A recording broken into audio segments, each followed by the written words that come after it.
Hey folks, it's Shane. Thanks for taking time to watch this impromptu live stream on the Scout 75 channel.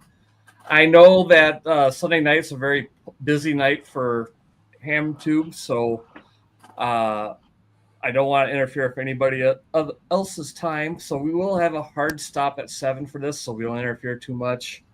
It was just that I was going to make a standalone video yesterday about my plans for field day that's coming up, but got too busy. I thought, well, let's just do a live stream real quick and see what everybody else is doing. So with me, I have my friends going around the horn as I see it clockwise. I have Mike into MAK.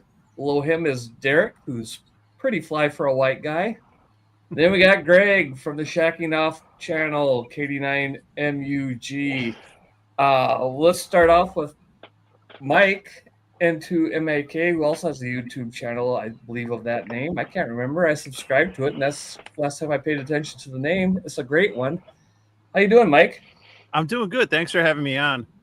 Before I jump into what's going on, we got to talk about that countdown music. It made me feel at peace. I had an urge to buy scented candles. It is literally the default countdown for StreamYard, and I just discovered by accident like 2 streams ago that I can do that. So maybe I'll have to hire Shane, Texas Shane from the HamRail Crash Course, who comes up with fantastic music for his intros. He does for Clubhouse. Yeah, I mentioned it on Shane's last show. It reminds me of kind of a knockoff of like Time After Time. That's what like keeps coming to my head. That's right. So but it's got to be, that's what they are probably going for, is that kind of sound. Yeah, that Muzak thing where it sounds really similar to something. Muzak. Just a sound alike, Yep. So yeah, it's hot around here, so I'm going to the. Good Lord. Diet Coke. Diet Coke. Yeah. There it is. Diet Coke. Went to the Coors Light, the Sex in a Canoe beer, just because it's hot and humid and I want something light. But Mike, you're showing a nice beer. What do you got? I am rocking the Genesee Ruby Red Kolsch brewed out here in Rochester. Seasonal beer, very crushable, very light. But I mean, we're dealing with like a lot of other people, the heat, the humidity, which we're not used to this time of year. Mm-hmm. Yeah, and stuff. So on days like this, man, this stuff just goes down. It's good. It's and it's not expensive, especially for craft beer. That looked really refreshing. I like that. Yeah. Derek, how about you? What you up to tonight? As little as possible. Behaving myself kind of on a school night. Yep, I hear you. But I'm going for my classic. Yep, going off the standard. You can't go wrong with Miller Lite. I think Ape will approve, along with Sam if he joins us. You got the heat and humidity out there in Utah, or is it still pretty dry? It's been red flag fire warnings all week. And I think Thursday we hit it right around 104 out in the desert. Sure. And then an oddball cold front rolled through today, so it's down in the 80s right now. Sweet. So it's a great day today. Yeah. That's funny when you get or what you get used to when you get a warm spell that goes through. And all of a sudden, that used to be warm a few weeks ago, like 83 is like, oh, this is nice and cool. It's funny how quickly we get acclimated to stuff. Yeah, it seemed like it's just maybe 2 or 3 weeks ago, Derek's driving to work in different part of the state, and there's snow on the road. Yeah. Well, speaking of acclimating, here's a guy we got to get used to. How about you, Greg? How's it going on your end of the... It's going good. Taking it easy. Chasing a little bourbon. And a Dr. Pepper for right now. Sure. What bourbon? Yeah. Starting a week off, so don't have plans. Daughter's at camp. My son's like, I don't know. He's kind of like an old cat. He just kind of does his own thing and stays out of the way, so he doesn't need much attention. Sure. So it's going to be kind of a quiet week. So got a lot of chores to do. We'll see if I get them done. Get them done before the field day. So that's kind of the theme of the old show here is what's going on a field day. Oops, that's the wrong button. Here we go. Like I said, I got some plans, and I thought it'd be fun to go over them. It's kind of the YouTube thing. I love this type of video if you're not into field day or that kind of stuff, but almost everybody makes a video like this, and it gives you ideas, it gives you a perspective of what can be done. So first off, as always, a shout out to our buddy Dennis, or as commonly known in the HamTube world, Adam, because of this call sign 86 ADM. It kind of looks like Adam. So I got a real quick presentation here. It'll only take a minute, but I just want to put together to make sure I remember what I'm doing. So I got a pretty simple setup. I'm going to be going out with my teardrop camper here to the same park that I went to last year. There's a state forest that's, literally kitty corner across the street from me, but about 6 miles down the road, there's a campground in it. Greg, you camped with me in that, last year or the year before when he came up to visit on, yeah, I guess it's going on about it. That was in like, it probably hasn't been quite 2 years, maybe a year and a half. Yeah, I think it was like summer field day. Or not summer field day, but okay. I was thinking of the one in the cold, but yeah, I guess it's hitting 2 years now. Yeah, it was the Parks on the Air Support Your Parks weekend. That's what it was. Yeah, so we did that, but it's a nice little campground, rustic, but it has, electric hookups and stuff like that. I won't be using it, but it's going to be mostly a camping trip for me. But obviously it's field day, so you got to do a little radio. So I'm bringing 2 radios with me. Technically 3, because I'll have my Yaesu FTM 300 in the truck. But set up on the picnic table and stuff, I will have my trusty ICOM 705. That will be mostly just on VHF, scanning through the repeaters, because some of the clubs will be out, so I'll be talking to them.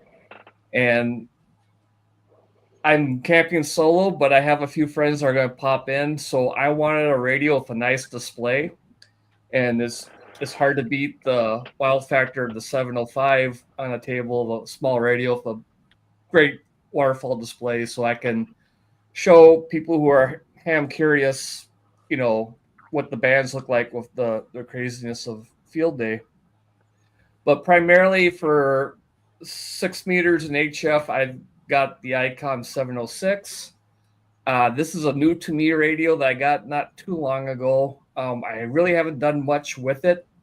One thing I got to do to it, and I won't be able to do it on field day, but do the MOS mod on it, because I bought this off of eBay from Japan, and UHF VHF is locked down to the Japanese band plan.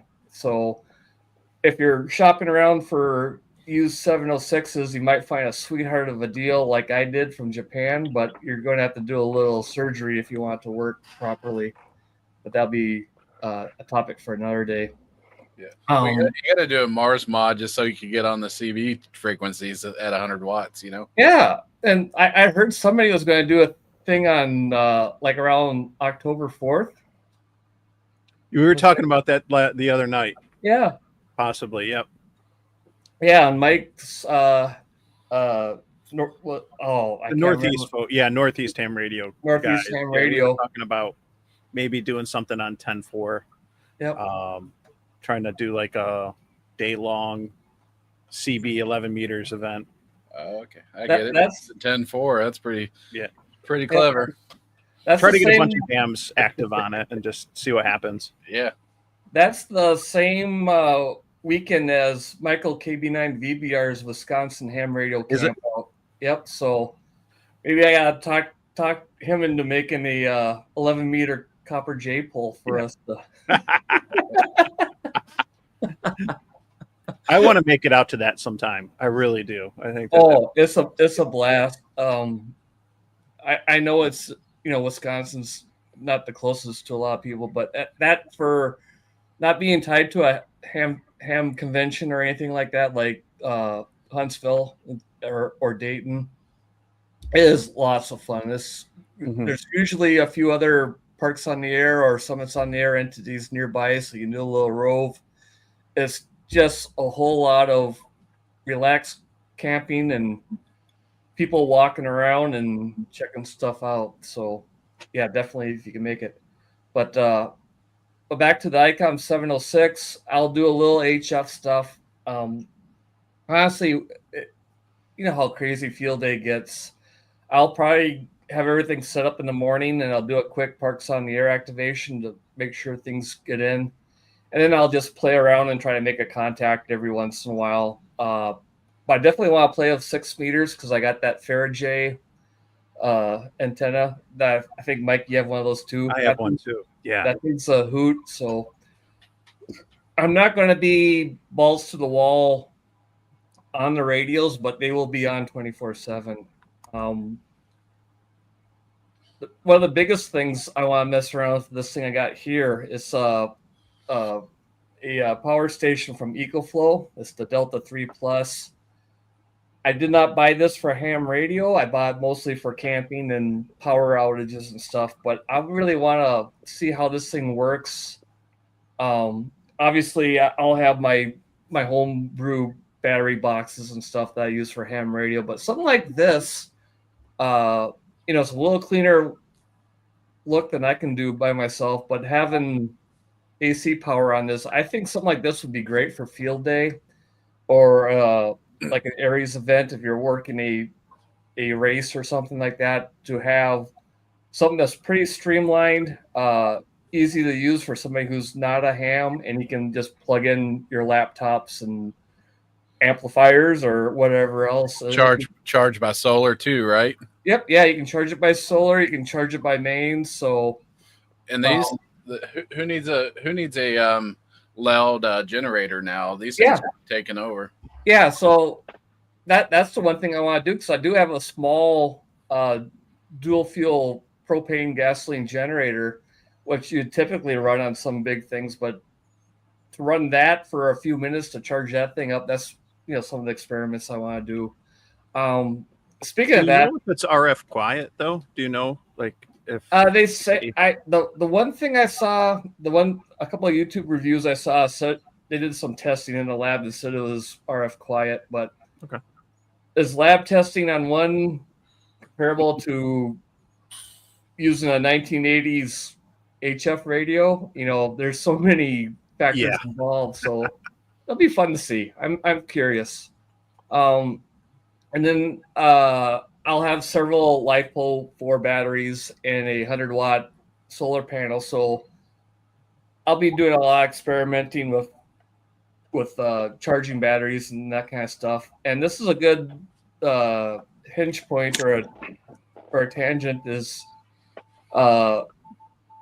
the regular scheduled Scout 75 live stream for July, the first Wednesday in July. We're going to be talking about more in detail power out in the field, batteries, battery boxes, power stations, solar, that kind of stuff. So if this kind of stuff interests you, pay attention. And if you're not subscribed, subscribe, because was it the 2nd, I believe? July 2nd is the first Wednesday. But anyway, that'll be the topic. So, and that's, I kind of just said what I was going to say. The focus is going to be mostly on camping for me. The radios will be on 24/7. I'll try to make a contact every once in a while throughout the day, but I want to see how long batteries last, how long it takes to recharge them. If I got a primary battery like this 100 amp hour, and I let that thing go until it's depleted, and I hook it up to my solar panel, how much of that will be charged back up before my other battery, like a 20 amp hour that I put in there, is depleted. So I can see, how long I got until I level off to nothing, that kind of stuff. So that's my plans. Sam, What up?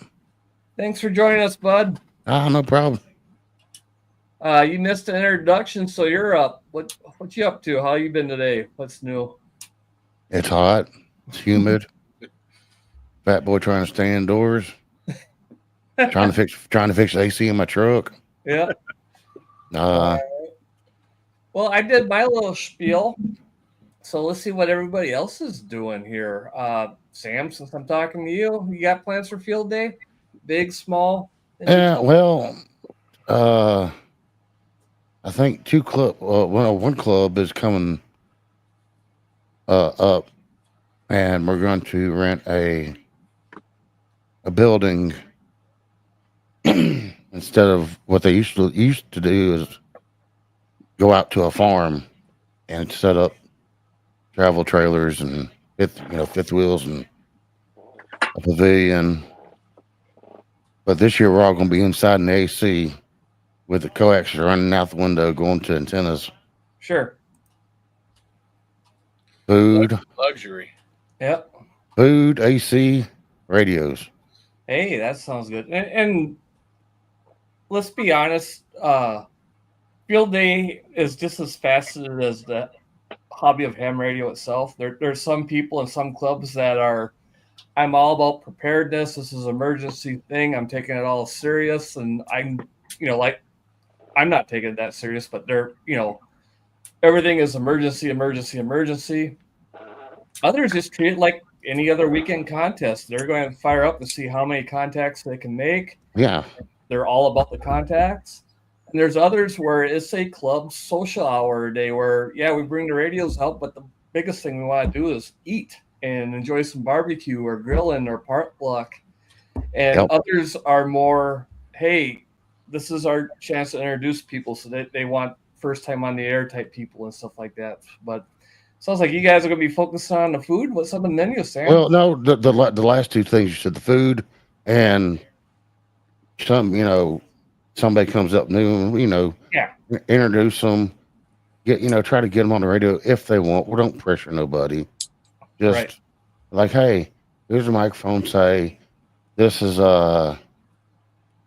KC4EMA or KC4EMG. I don't know which one. No, it's KC4EMA. Calling CQ Field Day, and just have them say that if they are comfortable with it, and let them roll. Yeah. I remember my first year. They're like, "Get on 6 meters. See how you do there, buddy." Well, I got on 6 meters, made about 20 contacts. Awesome. They looked at me and said, "What?" I said, "Yep." Yep. Nice. Yeah, that's funny. Some clubs do center on trying to be in the public eye and everything, and others are not. I know one club in my area, they always go out to this one county park that's out in the middle of nowhere, and there's hardly any traffic there. There's no camping spots. They have to get a permit from the county, special use permit to stay there. And somebody else brought it up to them, there's a nice city park right in downtown. Why don't we go there? It's centrally located for everybody. We can get the same special use permit to camp there. If you need to go get ice, you literally walk across the street. But more importantly, we're going to be right in the middle of town when we get more people coming by. And the powers that be like, yeah, but there'd be a lot more noise and everything there with the power lines and stuff. If we're out in the middle of nowhere, our noise floor is a lot smaller. It's like, yeah, and so is your ability to get anybody's attention because you're literally down a gravel road that nobody goes down. So I'll get off my soapbox, but that's just shows how people have different ideas. Yeah, it's like the Montgomery Club. They go to a farm in South Montgomery County. And it's like, okay, take this back country road to this country road to this country road. cross over the interstate 4 times to take this road here, you know. But with what we're doing this year, I say we what that club's doing this year is coming up to Prattville, and it's just you get on the main street, there's a traffic light, turn left, follow it down a little ways, you can turn left, and you dead end right into where we're at. You see the building, you see a big open field. Mm-hmm. Simple as that. Yep, that's location. Make it easy to be found and have people show up. How about you, Mike? Oh, this will be interesting. So, Oh boy. so as I mentioned to Shane, so I'm kind of a field day virgin. I've never done it. What? Nope. But I've only been a ham for 4 years, and it's just that the timing. There always seems to be something like a wedding, a graduation, a shower, this, that, and so, and actually there is a graduation that kind of it doesn't get in the way, but there's one going on like right before. But anyway, I've popped in briefly one year to one of the sites. There's 2 clubs that do pretty big setups in the Rochester, New York area. I'm free, so I found out a couple weeks ago I should be free, and so I'm going to do one of a few things. One thought is to just pop over to both sites, maybe Saturday or maybe Saturday, Sunday, I don't know, and just kind of see what it's like, you know, get a vibe from each group, you know, see what I like, what I don't. Another thought that I had was to go up to my mother-in-law has a cottage. This is the view in the back of me. Oh, nice. And it's up on Lake Ontario, up more towards the Thousand Islands. And I could go up there for the night, for like Saturday to Sunday. And I thought about just going up there with like a 705 by myself and just playing radio, screwing around, where I don't have any distractions, no deadlines, no kids to take to sports or anything, and Sure. kind of just going. But I've been so busy that you know, the couple hours to drive up and drive back, I kind of was like, I don't know. So still think that through. And then the last option, because I do POTA and a little bit of soda. I don't have anything set up at home. I thought about doing the exact opposite of what I do and doing field day from my deck and just screwing around on some odd bands like 6 and making something for 160 and just trying to just do something different, you know, like, which for me, operating from home is a very different thing. But also, you know, try some of the, you know, the lesser used bands, like I said, 6 or 160, and just see what I can learn or experiment with. So I'll probably make a decision in the next day or two what I'm going to do. It's probably going to just be keeping it simple and swinging by the other clubs. But like I said, it hasn't worked out for me. I mean, there's those that will say, well, when you do POTA or soda, field day is every day, you know, Right. And I think I have a shirt that says that, but it's, I know it means different things to different people, whether it's a contest, whether it's an emergency exercise, whether it's supposed to be public facing, whether it's just about the social interaction and the camaraderie and the food or what. And so I don't know. We'll see where it goes. Well, you hit on my views of field day too, because you know I'm very much like you. I'm a big POTA and sometimes soda guy, but you know we just went through where it's the flexibility of it all. Hey, Chris, thanks for joining us. I like the idea if there's clubs that are close by, or you know within a close is a relative term, but you can be the social butterfly and go and check out, you know, your club that you belong to or go to the most, or check out the neighboring club that you know, you might only know a few people via the repeater, and you put a face to that call sign and see what they're doing. The fun thing with that is it's just like that camp out that Michael KB9 VBR has. is you get an opportunity to see other people's kits in the field, how they have things set up and what they have, Yes. what radios they have, batteries, their antennas. Even if they have the same radio that you have and the same antenna, like you and I, we both have the 705. How I run mine may be completely different than yours. Even for running single sideband on 20 meters, we may have a little thing that we do that's a little nugget that if I see you go, oh wow, I should try that, so you can learn stuff. And then you brought up the thing that I didn't think of because I rarely operate from home too, and field day is in the field. But if you're outside, you're outside, and just like you said, sitting on your deck with a cold beverage. Yep. AC just a sliding door away with your fridge and stuff. It could be just a nice, relaxing. Hey, I'm outside playing radio, and it's not POTA entity, but I'm still doing the field day thing, so it could be fun too. So you got some options. That's kind of cool. Exactly. And I know, for anyone that does POTA, you get you have that experience running pileups, Yeah. and everything. So there's nothing new to some of that operating, I guess I should say, on field day. But yeah, no, I got some decisions to make soon. Yep. We're getting close.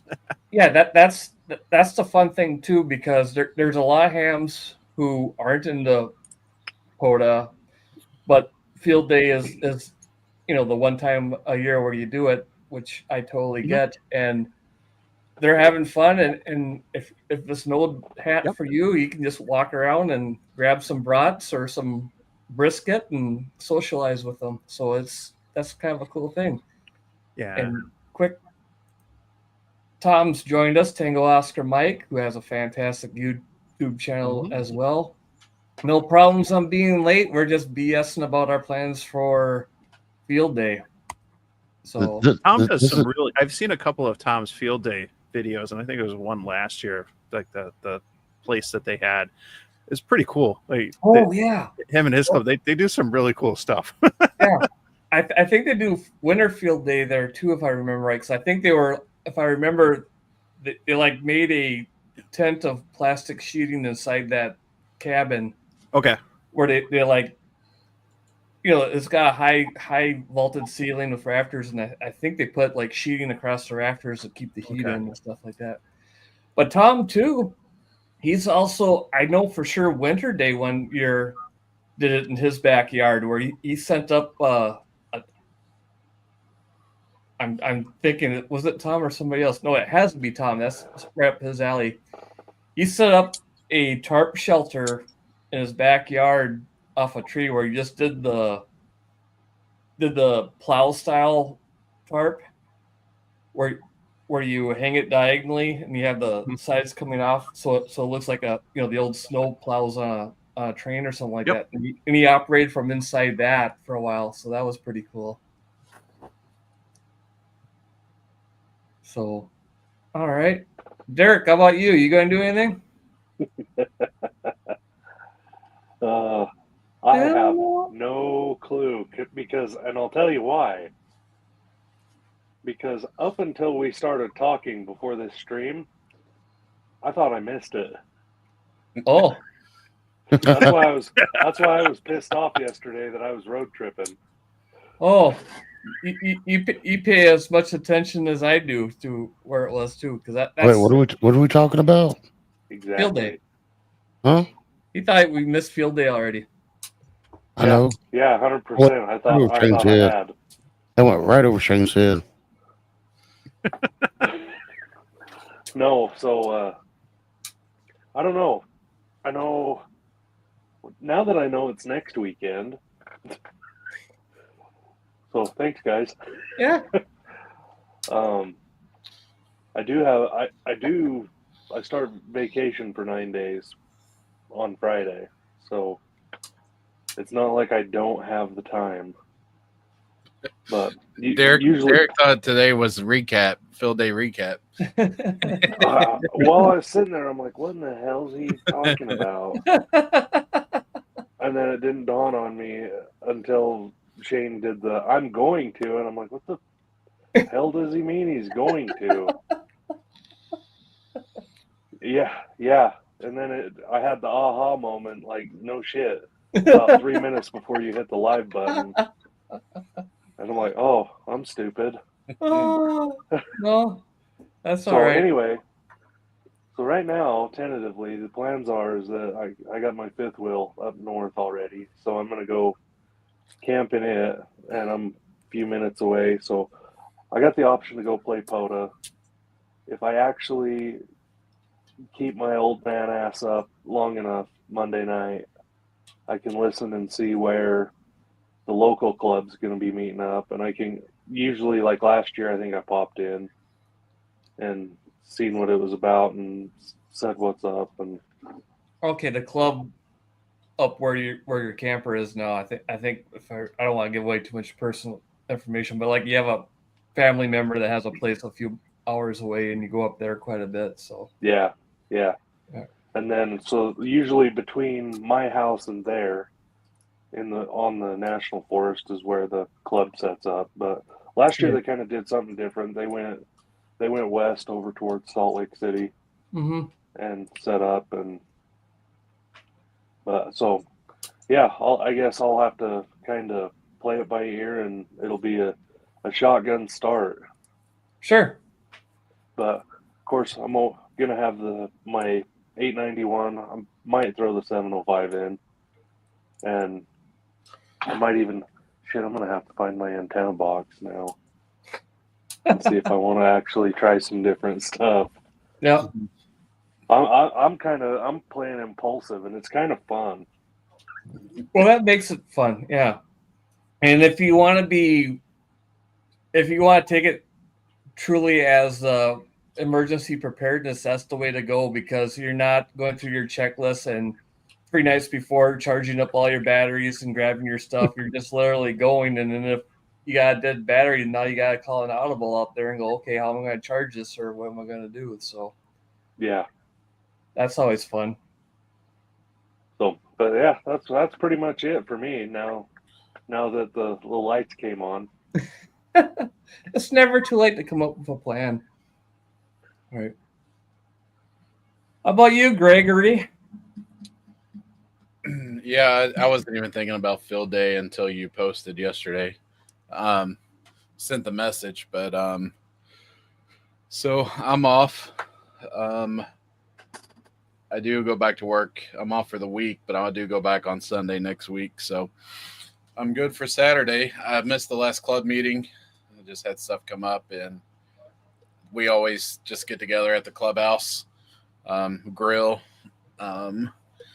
burgers, dogs, macaroni and cheese, and potato salad, easy stuff. But it's fun. The old guys set up inside in the AC and FT8, and that's pretty much all they do.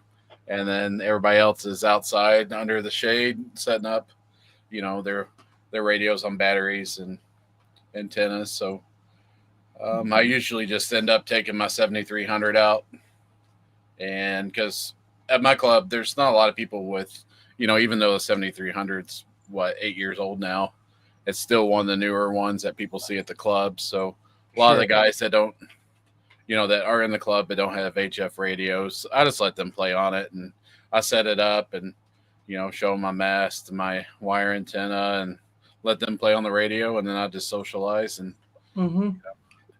and that's a good thing too. You maybe think that, like we said before, every day is field day if you in the POTA and SOTA, but most of the time it's a solo thing, or occasionally one or two guys go out, typically two, maybe a few more, and either you set up a little ways away from each other and on a different band not to interfere, or you play the pass the mic, which both ways are fun, but you really don't get the experience, the fun that field day has, where you have 10 or 5, 10, 20 people set up with different rigs and everything. And it's just like what we're talking about, Michael KB9VBR's camp out, where you go from campsite to campsite.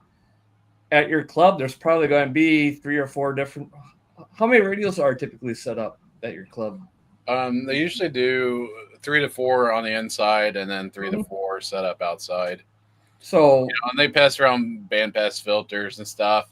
It's still not perfect. You're always seeing some, especially if you have the waterfall, right? You're always seeing some interference a little bit, but at least it's not breaking your radio. But that gets to the point for the field operators like us, and that when you get a bunch of us at one time, you can see the old timer with a boat anchor and archaic homebrew stuff that he has, and you're like, wow, that's pretty cool. I can make something like that.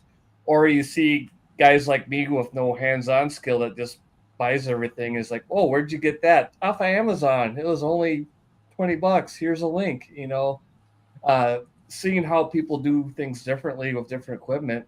That's a big thing of field days. It's a gallery of everybody all around.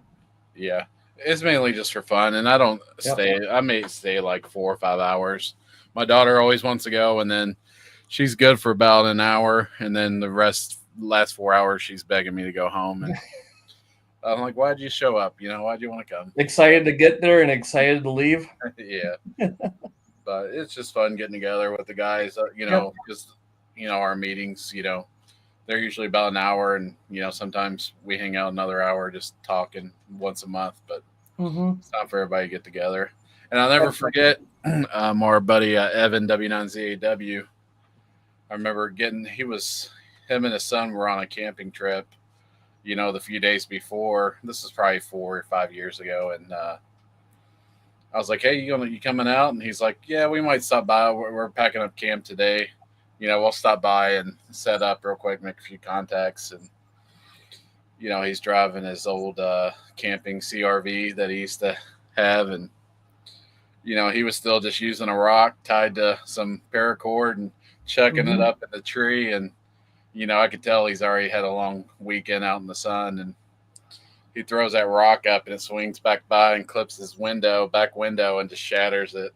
Oh, no. He was there for about 45 minutes, and he's like, I'm going home.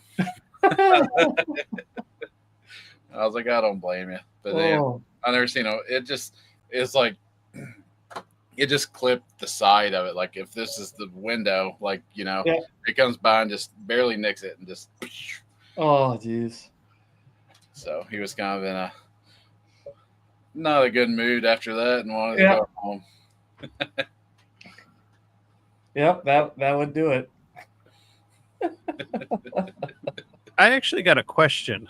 And I looked quickly at the field day rules. I probably need to read them more. But if you're operating on battery power, like portable QRP, 5 watts, that type of thing, and you're just strictly running like off the 705, or maybe you got a LifePo battery to just keep it charged up. But if you want to charge those things off of main power after hours when you're not operating, are you allowed to charge during field day off of commercial power?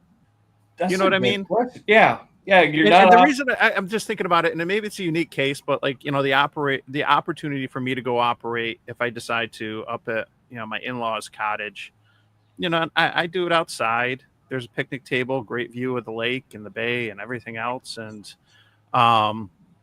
whatnot. But I'm gonna lay down. I'm gonna crash at some point inside, and if I want to plug in and charge the 705 or charge LifePo battery. Is that legit or not? I don't know. Okay, Tom's. Yeah, I had a feeling Tom might know. Yeah, thank you, Tom. I'm glad you were listening. So, well, it was on the tip of my tongue was going to be. That's a great question. I hope Tom's still in the chat because he would know, and he would. Yeah, you won't get the bonus points if you use grid power to recharge. Yeah, okay. And I don't know if I'm going to go that route, but Derek gave me an idea, and kind of like an idea to think, because. If it's from the emergency preparedness, do you have what you need, to respond quickly, as opposed to spending the week before planning and charging everything up and being ready. But I wonder, if I could fit everything I need into a backpack, to go operate QRP and just kind of go with the minimum amount, but also enough, be able to do enough. So if I decide to go that route, I might kind of challenge myself to like really think it through and, get what I need into a bag and try to get by with the minimum. Sure. I'm sorry. Again, I know it's planning in advance, but I'm also trying to limit and trying to get down to kind of the bare minimum or the essentials. Yeah. So we'll see. Well, behind the scenes thing, I know Derek said he was pressed for time because he had dinner coming, and he set in the little private chat in the background that, just put me in the green room. I gotta go eat, and I never saw it, so he just dropped off. So if you're watching this, Derek, sorry, just come back when you can or don't. We're fine either way. Have a good dinner.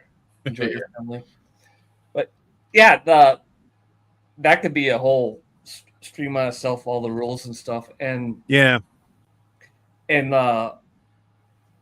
like I hinted to, I've been a ham for 6 years now. The first year I didn't do anything for field day because I literally had my license for like a week or two. Okay. And at that time I was Mr. Yeah, all this ham radio stuff is cool, but I just want to have an HT and maybe a mobile rig and have APRS when I'm hiking. I don't really care about this field day stuff or this parks on the air stuff or that silly soda stuff. That sounds fun, but it's nothing I'm ever going to get into. Obviously, the next year things changed, and I went to a local club's camp out, and then I don't know if I'd done something for field day the 4 years before this. I think I know for sure 3 of them. I've been to 2 different clubs, had their things. It's similar to Greg's, where they just got together and it was more focused on hanging out and eating, and it's almost the same thing. Greg, as funny as the older guys were in the shack or in the clubhouse playing FD8, the younger guys were outside grilling, and there's a mobile setup that people use for about a few minutes, but overall is just sitting around and BSing, which was fun. Last year, there's always somebody playing my radio, and I just watch them, and they'll ask a few questions if they have one, and I enjoy getting to see them, use equipment they're not used to using. So and then last year, I just got that TC Teardrops camper, and I was like, I'm going to go to the camps because I had a couple quick overnight trips with it by this time, but I didn't have like a full weekend trip. And I thought, hey, this is perfect. Field day. I'll take the Friday off. I'll camp out there for 3 days. I'll get all the bugs worked out of it. And if I forget anything or if I need a tool to redo something, my house is literally 10 minutes away. So it'll be a good work on the camper and play radio weekend. And then this year is like, that was actually a lot of fun to just hang out at the campground and do it. I've yet to turn in a log for field day. The 2 times where I was at our clubs, I made a couple contacts, and for me, it wasn't worth the effort to turn anything in. And then last year I was at Parks on the Air park, and I'm more into Parks on the Air than field day. And I'm like, I just keep hammers going, and if I make a contact, they'll just go towards Parks on the Air. Logs and contests and stuff, I get why people are into it, but for me, it's just whatever. So just to keep it simple and not. Another good reason to go to the club, use the club call, turn in your logs to the president or whoever. They're in charge of logging all that. Was it on Mike's live stream Friday night, the happy hour he does with the New England guys? They're talking about the struggles of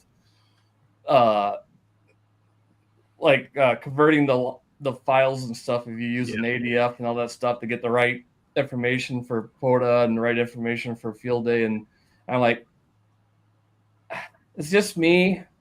It's not a club with, a couple hundred contacts. I'm going to have 20 at the most. Yeah, or you just use I'm just doing POTA and calling it good. Use the polo or whatever, the hammers or whatever, and they got that you just instead of hitting POTA, you hit the field day, And it does it all. Maybe I'll contradict myself like I usually do when somebody like you gives me a good idea. I know Polo, they have a template for obviously parks on the air and stuff, but I know they have a template for field day, and I'm pretty sure he has it set up where if you click those two things on your log, that it will spit out two different ADF files, one for POTA, one for parks, or one for POTA, one for parks on the air. That's nice. One for POTA and one for field day. So maybe I will do a little experiment with that and try that out.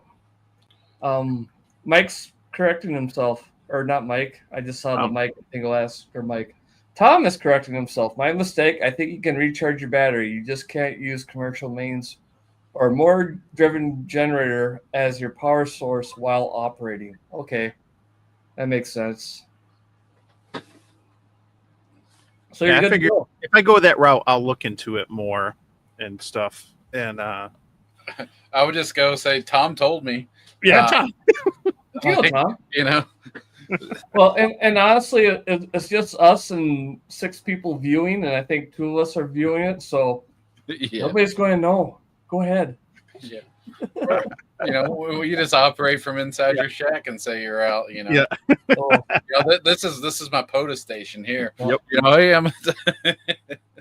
I wonder how many people do that, but that's a tangent we shouldn't. I don't think there's a whole lot. I really think those POTA guys are pretty honest. Yeah, I think you gotta be. I bet you that there might be 1 or 2 people that have faked the POTA once in a while, but then it's like, even then have to say, well, why? What's the? What does this mean? You did, instead of just doing a POTA, you just you just hunt it and be a hunter from your shack. That's just much fun. Well, it's like it is like with some people get afraid to fail in POTA. I talk to people. I hear people make comments or all the time. I don't know if I was going to have enough time, or the bands were lousy. I'm not going to go out. I don't want to fail or this or that. And it's like, really, like you're going to be fine. Yeah, no one's gonna. It's not the end of the world if you don't get 10 contacts. I've heard of people that were first off intimidated and didn't want to do it, and I've heard of people that said that I only made 5 contacts, so I didn't bother training the log. It's like, no, go ahead. Nobody's going to look through your stats and go, oh, you only have 192 out of 195 activations that were successful. You suck. Nobody cares. Tournament, whoever you make contact with wants that log.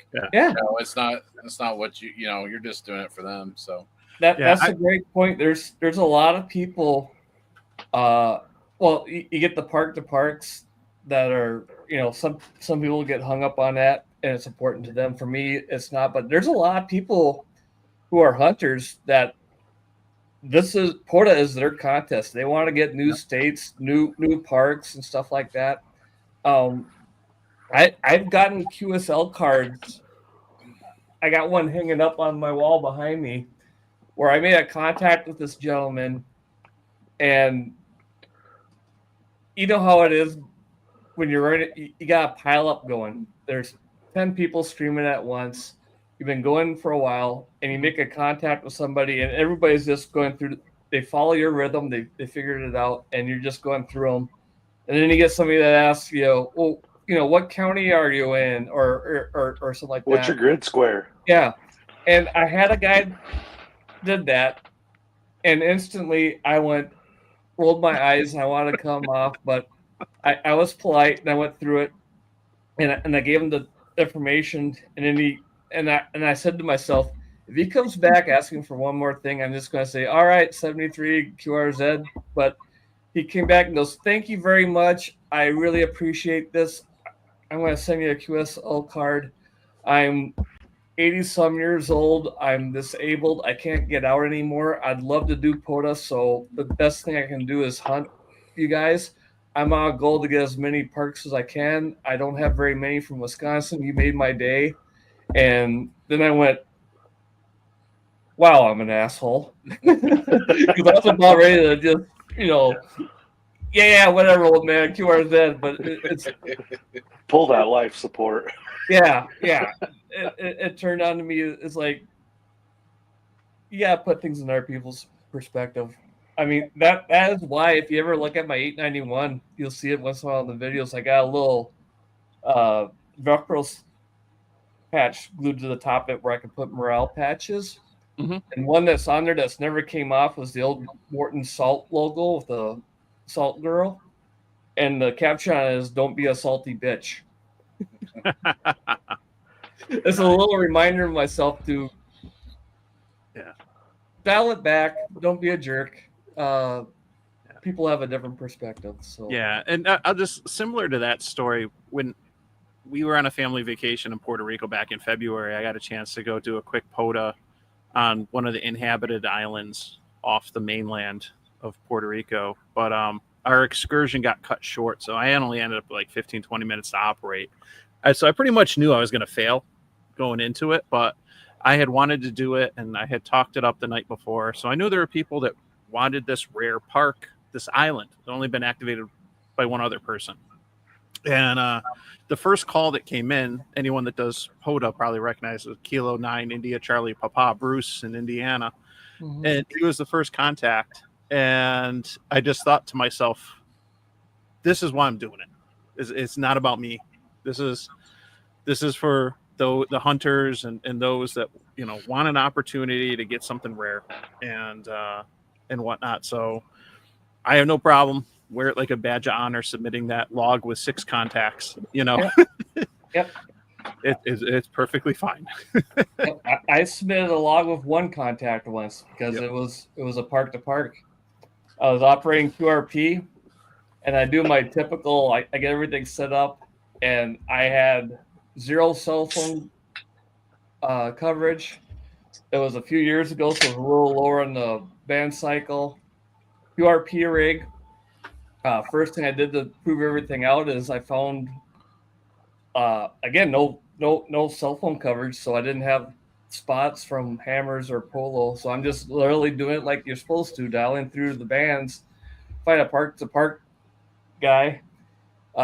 He throws out the call, or he throws out his spiel.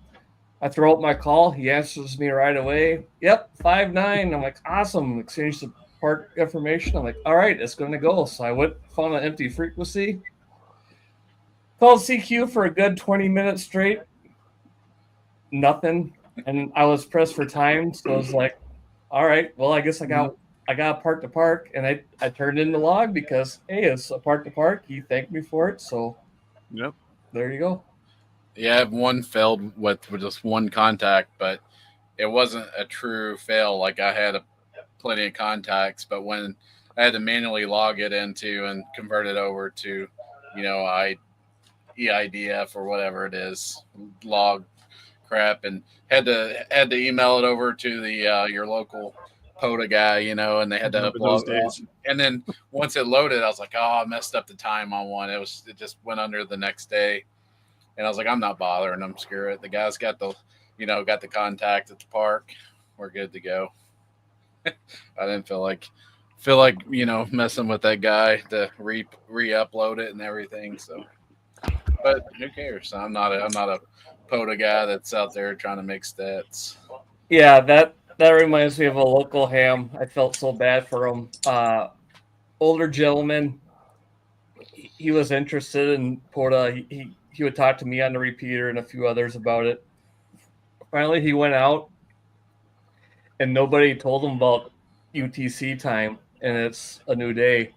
He made 15 contacts, 7 in one UTC day, and 8 in the other. Oh shit! And he was, you know, the next repeater. He's all excited. Yes, I went out and did my first POTA. I got 15 contacts. This is all exciting. And then I talked to him a few days later after he put the log in. He goes, I don't understand what happened. I'm like, oh.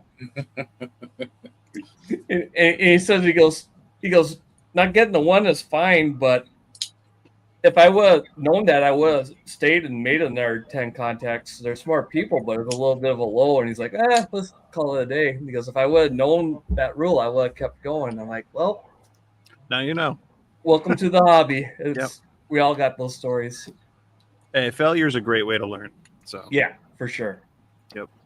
He'll never forget about UTC time ever again when doing POTA. I know lots of people who have made that mistake, and I know I've been close to making it before. When it's just you're not thinking sometimes, but it's all good. Yeah, I've done the opposite where I was going to do a quick POTA on my way home from work. Ran some errands, went out to the park, made the contacts. I made like 15, 20 contacts, and there's a little bit of a low. I'm like, all right, let's call it a day. And I look at the clock. Oh, crap, those last 3 are in the new UTC time. All right, fire up the band one more time. Let's see who's out there. CQ POTA, CQ POTA. And ended up staying later than I wanted to. But speaking of staying later than I want to, I did promise to be a hard stop within an hour, and we got less than 4 minutes to go. So being respectful for other YouTubers who are doing live streams tonight, let's wrap this up. Yeah, field day. We all have plans. It's a fun time. As we discussed, there's lots and lots of different things you can do. It mirrors ham radio as the hobby itself. There's so many ways you can do field days, so have fun. Yeah, and one thing, like COVID changed everything too. So, you can do it from your shack now. Mm-hmm. Yep. So let's go around the horn reverse. Derek, got anything to close off? Pork chops hit the spot tonight.